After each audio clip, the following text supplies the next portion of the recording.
The story of Ezra, the priest and scribe, in the Bible. The story of Ezra, the priest and scribe, in the Bible, is one of faithfulness, spiritual leadership, and devotion to the Word of God. Ezra was not a mighty warrior like David or Joshua, nor was he a king who ruled over Israel. Instead, God raised him up to restore his people through the teaching of his holy law. His life reminds us that true revival begins when God's word is honored, understood, and obeyed. After the Babylonian Empire had fallen to the Medes and Persians, many Jewish exiles were allowed to return to their homeland. Years earlier, the first group had returned under Zerubbabel and rebuilt the temple in Jerusalem, despite many difficulties. Although the temple had been completed, the spiritual condition of the people still needed great attention. God therefore prepared another servant for a different, but equally important mission. Ezra was a descendant of Aaron, the first high priest of Israel. This priestly heritage qualified him to serve before the Lord. However, Ezra was also known as a skilled scribe who had devoted himself to studying the law of Moses. The Bible tells us that he had prepared his heart to seek the law of the Lord, to do it, and to teach his statutes and judgments in Israel. This combination of learning, obedience, and faithful teaching made him an exceptional servant of God. King Artaxerxes of Persia recognized Ezra's wisdom and integrity. The king issued a decree allowing Ezra to travel from Babylon to Jerusalem. He gave Ezra authority to teach God's law and provided silver, gold, and many offerings for the worship of God in the temple. The king also instructed the officials beyond the Euphrates River to supply Ezra with whatever was necessary for the service of the house of God. Although this royal favor was remarkable, Ezra understood that it was truly the gracious hand of God upon him. Before beginning the long journey, Ezra gathered the returning exiles together. He proclaimed a fast beside the river Ahava because he desired the people to humble themselves before God and seek his protection. Ezra had confidently spoken to the king about God's power to protect those who seek him. Therefore, he chose not to request an armed military escort. Instead, the people trusted the Lord to guard them throughout the dangerous journey across the wilderness. God answered their prayers. The travelers safely arrived in Jerusalem with all the treasures entrusted to them for the temple. Every item was carefully counted before and after the journey, demonstrating Ezra's honesty and careful stewardship. Burnt offerings and sacrifices were presented to God with thankful hearts because he had preserved his people and fulfilled his promises. Soon after arriving, Ezra received heartbreaking news. Many of the people, including some priests and leaders, had married women from the surrounding pagan nations. This was not simply a matter of nationality, but of spiritual compromise. God had repeatedly warned Israel against such marriages because they often led his people into idolatry and disobedience. When Ezra heard this report, he was overwhelmed with grief. He tore his garments, pulled hair from his head and beard, and sat down in deep astonishment. His response revealed how seriously he regarded sin against the holy God. Instead of excusing the people's actions or blaming others, Ezra humbled himself before the Lord. As the time of the evening sacrifice approached, Ezra fell upon his knees and stretched out his hands to God in prayer. His prayer is one of the most moving prayers of confession found in Scripture. Although Ezra himself had not committed the sin, he identified himself with the nation, confessing their guilt before God.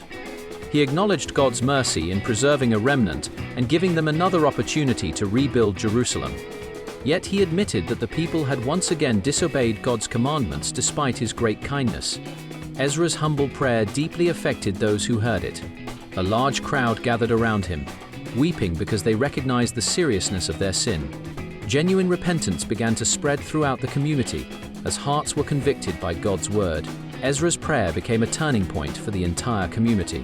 His broken heart over sin awakened the consciences of the people, and many gathered around him in deep sorrow, recognizing that they too had sinned against the Lord. Instead of resisting God's correction, they began to acknowledge their guilt and long for restoration. A spirit of repentance spread throughout Jerusalem as the people realized that God's mercy was still available to those who sincerely turned back to him. What happened next would reveal whether their repentance was genuine and whether they were truly willing to obey the Lord, regardless of the personal cost. At this stage, if this video is interesting, take a moment to engage with it by liking, commenting, and sharing it. Among those present was Shechaniah, who encouraged the people not to lose hope. He acknowledged their sin but declared that there was still hope for Israel, because God is merciful toward those who truly repent. He urged Ezra to lead the nation in making a covenant with God to correct their disobedience. Strengthened by the people's willingness to repent, Ezra arose and required the priests, Levites, leaders, and all Israel to swear that they would obey God's commands.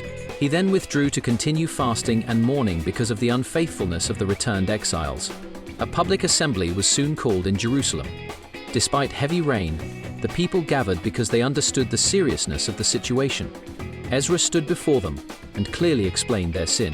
He urged them to confess their wrongdoing before the Lord, separate themselves from their sinful practices, and obey God's will. The people agreed that they had sinned against the Lord. Because the matter involved many families and required careful examination, judges and leaders were appointed to investigate each case individually. Over time, the necessary steps were taken to restore obedience to God's covenant. Although the process was difficult, it demonstrated that genuine repentance requires both confession and action. Ezra's ministry did not end with correcting this problem. He continued teaching God's law and strengthening the spiritual foundation of the restored nation. His greatest contribution was leading God's people back to the authority of the Scriptures. He understood that lasting national restoration could never be achieved through buildings, political power, or military strength alone. It had to begin with transformed hearts that loved and obeyed the Word of God. Later, during the days of Nehemiah, Ezra again played a vital role in Israel's spiritual renewal. When the rebuilt wall of Jerusalem was completed, all the people assembled together. Ezra stood upon a specially prepared wooden platform and publicly read the book of the law from morning until midday. The people listened attentively as the scriptures were read. The Levites assisted by explaining the meaning of the law so that everyone could understand what God had spoken. As the people heard God's word, many began to weep because they recognized how far they had fallen short of his commands. Yet Ezra, Nehemiah, and the Levites encouraged them not to remain in sorrow, reminding them that the joy of the Lord is their strength. They celebrated God's goodness while continuing to walk in repentance and obedience. The people renewed their covenant with God, committed themselves to faithful worship, and promised to support the temple and obey his commandments. This revival was rooted not in emotional excitement alone, but in the clear teaching and faithful application of the Scriptures. The story of Ezra demonstrates that God highly values those who diligently study his word, faithfully obey it, and lovingly teach it to others. Ezra's life reveals that spiritual leadership begins with personal devotion before public ministry. He first sought the law of the Lord, then practiced it, and finally instructed others in it. His example continues to inspire believers to treasure the Scriptures above human wisdom and to pursue holiness with humble hearts. Ezra's account also reminds us that no nation or individual is beyond restoration when there is sincere repentance. God remained faithful to his covenant, despite Israel's repeated failures. His mercy welcomed those who turned back to him with genuine humility.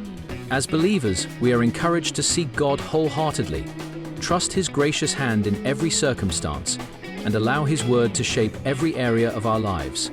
Now, finally, before you leave, if this video is valuable, do not forget to engage with it by liking, commenting, and sharing it. Endeavor to watch my other videos, also to learn more.